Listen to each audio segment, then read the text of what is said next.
Afrika ni umugabane waranzwe n'ubwami bwinshi mu bihugu bigiye bitandukanye ndetse n'ubwami butandukanye. Ese empire ni iki? Empire ni ubwami kandi ni ubwami bwabaga buyobowe n'umwami.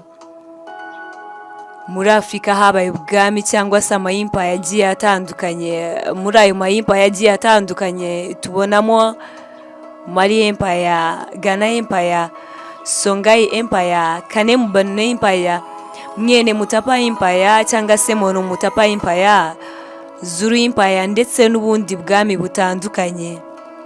Uyu munsi reka turebere hamwe ese Zulu ni iki? Zulu ni ubwami bwari buherereye he? Bwayobowe nande? Bwari buherereye he? Tujya twumva ngo Zulu, twumva ngo ikizuru, byose kandi ni ibiki? Shaka wa Zulu, Kwa Zulu Natal, kandi se byo ni ibiki? Byabaye byari byabereye he? Aho ugiye kubana nanjye niyo nkuru Karine. Wibuke gukorera subscribe, share, like na comment kugira ngo tujye tubana nawe hano kuri niyo nkuru media. Ariko kandi nkanatekereza ko wowe umeze neza. Wowe utameze neza ibihe birahinduka. Uyu munsi ushaka kubona byanze, ariko ejo cyangwa ejo bundi hamwe n'Imana hamwe no gusenga ibintu bikagenda neza. Zulu cyangwa se Abazulu ni ubwoko bwaturutse mu bwoko bwitwaga ibisonga muri nguni. Uyu munsi ni mu majyepfo ya Afrika aho twita Kwa Zulu Natal. Zulu cyangwa Abazulu ni ubwoko bwaturutse mu bwoko bwitwaga isibonga muri nguni. Uyu munsi ni mu majyepfo ya Afrika aho twita Kwa Zulu Natal. Andi mateka akavuga ko Abazulu kugira ngo bitwa Abazulu ni ubwoko bw'abantu baturutse mu ijuru cyangwa se mu kirere maze bakabita ibivejuru, ari nabo baje kuvamo Abazulu. Ubwoko bw'abanguni bavuga ko bavugaga ururimi rwitwa izuru cyangwa se iri zuru. Ubwoko bw'Abazulu bwatangijwe mu 1907 mu kinyejana cya 18 nabo Bazulu nyine. Nk'uko ibitabo by'amateka bibivuga, ubwoko cyangwa se agace k'Abazulu kari kiganjemo sosiyete y'abanguni. Abazulu bakaba baragiraga abashefu cyangwa se abayobozi. Harimo abayobozi, muri abo bayobozi harimo uwitwa Shaka, uwitwa Dingwizayo ndetse n'abandi bagiye batandukanye. Uyu Shaka ni muntu ki? Shaka yari umuhungu wasenza ngaho ni umutware wo mu bwoko bw'Abazulu. Naho Nandi yari umugore washakanye na papa wa Shaka. Uyu mugore Nandi yari umugore bavugaga ko ari umugore w'intonganya, akaba yari umugore kandi wagiraga agasuzuguro cyane. Ibyo biza gutuma uyu papa wa Shaka amwohereza iwabo maze ajyana iwabo n'uyu muhungu we Shaka. Nuko Shaka hamwe na mama we babaho mu buzima bugoye cyane. Uyu Shaka ntabwo bamwemeraga nk'umuntu wari wemewe muri ubu bwoko bw'Abazulu. Shaka yari umwana ubayeho nabi, abaho mu buzima butoroshye hamwe na mama we kandi asuzugurwa na buri wese, yaba umwana yaba umuntu mukuru. Abakuru bakamuseka, bakamukwena ndetse bakanamugirira nabi. Ibyo biza gutuma uyu Shaka akura yumva ko agomba kugira ubwikunde, atagomba kwita ku bandi. Ntiyite ku bandi habe na gato, akaba umuntu wavutse yumva ko yagira ubwikunde kandi ko yaharanira ndetse akanagira inyota y'ubutegetsi abukomoye kuri papa we. Shaka yakuze yumva ko ashaka kuzamenyekana cyane kandi akabiharanira. Ariko kandi Shaka yagaragaje ubutwari bwinshi, agaragaza ubuhanga, agaragaza imvune, agaragaza ko akeneye kuba umuyobozi.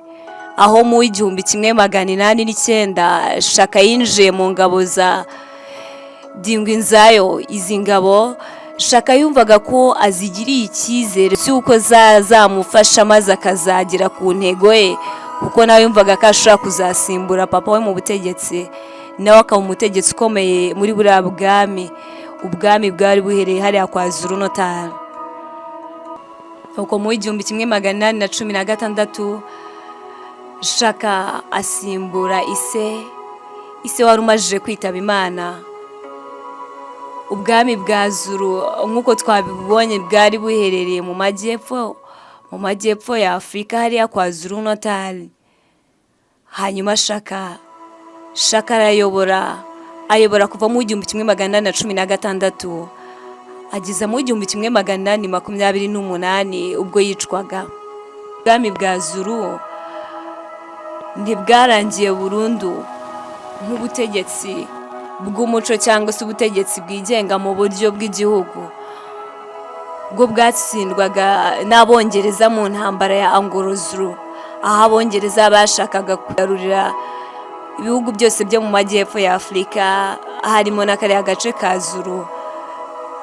Biza kurangira Ubwongereza butsinze Abazulu bunigabanya ibice 13 hariya kwa Zulu Natal.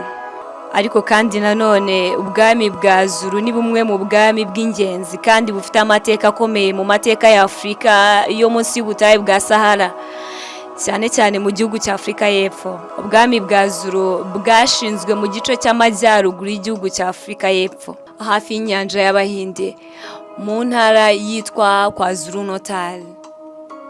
Ubu ni ahantu haturiye imisozi, amashyamba n'inyanja y'Abahinde. Ibyo byaje gutuma haba ahantu heza kandi hakungahaye ku mutungo kamere.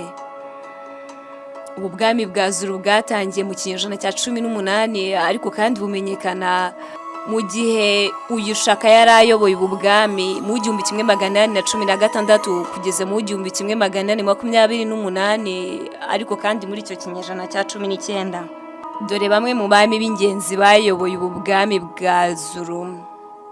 Shaka ari watangiye ubu bwami, atangira kuyobora mu mwaka w'1816 ageza mu mwaka w'1828. Undi ni Ndingane mu mwaka w'1818 kugeza mu mwaka w'1840. Nyuma yo kwicwa kwa Shaka, Ndingane yabaye umwami ariko yahuye n'ibibazo byinshi birimo intambara z'Abazungu. Ese Abazulu barihe?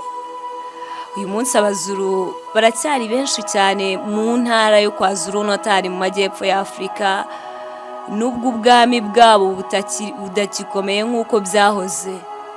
Ese ubuzima bw'uyu Shaka Zulu ni buzima ki? Yabonye izuba mu 1787 mu kinyejana cya 18. Papa we nk'uko twabibonye ni Senzankoni, wari umwami w'ubwoko bw'Abazulu butari bwaba bunini. Mama we yitwaga Nandi nk'uko twabibonye, yamenyekanye cyane mu mateka kubera we na Shaka batotejwe. Reka turebere hamwe impinduka mu gisirikare mu gihe Shaka yari afashe ubutegetsi. Yashishikarije imyitozo y'ingabo, yategetse ko abasirikare bagenda bambaye ibirenge ngo imyanya y'ibirenge yikomeze. Ubutabera n'ubuyobozi bwa Shaka muri Zulu, yari mwiza mu gucunga igihugu ariko kandi agahohotera ababaga batamushyigikiye. Iyo habaga icyaha, igihano cyahabwaga uwo muntu cyari urupfu. Intambara zikomeye harimo Anglo-Zulu yabaye mu 1879, Abongereza bashaka gufata ubutaka bwo kwa Zulu Natal. Icyo Zulu Kingdom cyangwa se cy'ubu bwami bwa Zulu bwasigiye amateka ni ikihe? Mu rugendo rudasanzwe rw'ubutware bwa Kinyafurika, ni urugendo rudasanzwe rw'ubutware bwa Kinyafurika rwigaruriye agace kanini cyane mbere y'ubukoloni. Uyu Shaka Zulu yakomeje kuba icyitegererezo, intwari kugeza n'ubu mu muco w'Abazulu muri Afurika y'Epfo. Hari ibitabo, amafilime n'indirimbo byamuvuzeho cyane. Reka turebere hamwe amwe mu magambo y'Ikizulu. Ushaka kubwira umuntu uti bite? Sawubona. Washaka kubwira abantu benshi babaza amakuru yabo uti sanibonani. Wabaza umuntu tumeze ute? Unjani. Washaka gushimira uti ngiyobanga. Washaka kubwira umuntu yego uti yebo.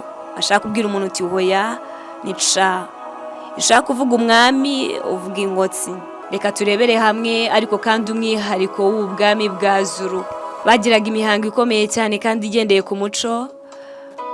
ubwami bwabo bugira uruhare runini mu gusigasira ururimi n'umuco wabo by'Abazulu nyine. Ese kandi uyu Shaka yapfuye ate?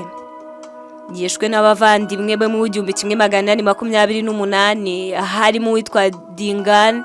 Bashakaga kumurwanya kubera ubwenge bw'igitugu no kwirinda ko yagumya kugundira ubutegetsi. Ubwami bwa Zulu ubwo buyobowe nandi uyu munsi. Ubwami bwa Zulu mu 2022 umwami yitwa Zulu ni uri ku ngoma kugeza na n'ubu. Wakoze gufata uyu mwanya wose maze ukabana natwe. Nje wumvaga ndi Niyonkuru Karine, na hiyi ni Niyonkuru Media.